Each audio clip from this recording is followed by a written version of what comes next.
So I'm over here cleaning up and I realized I don't think I've shared the speed cone. And this material doesn't show it off the best because it's actually pretty dark. But when I was printing these, I wanted to have a consistent finish on them and a whole bunch of different parts on the plate. And the way these printed on the bed, this is just a tiny bit taller than the rest of it. And I wanted this to have a consistent finish, a consistent sheen with everything else. So what does that look like?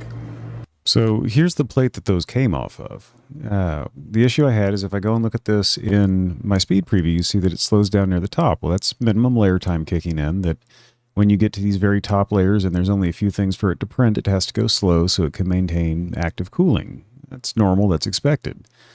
And a lot of times you can fix that by throwing more of a thing on a plate, but in this case I was just printing the two. So what I had done, I went through and I threw together this little shape. And it's just a cylinder and a cone stuck together just by adding primitives to the plate. And I set it up to use virtually no filament. Individually on here, it's set to use like 2 walls, no top shell, just a few on the bottom, no infill. It's just a hollow little shape. And then I went through and I looked at my preview and I figured out, okay, well, where does this need to start slowing down? About 21 millimeters.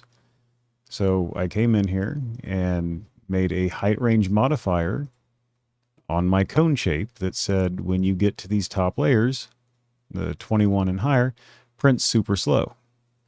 And if I go back and let's go to the preview and show the whole thing, if I re-enable that object and slice again, this basically becomes a time sink.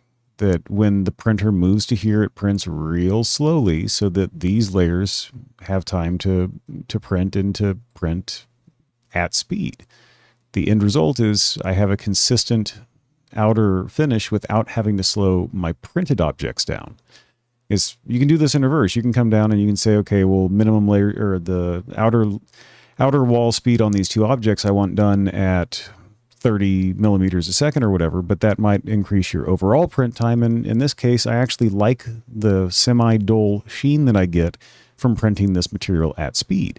So I just make that sacrificial little cone shape to soak up time, and the rest of everything else prints nice and smooth. Or nice and evenly. Use the right word. Nice and evenly.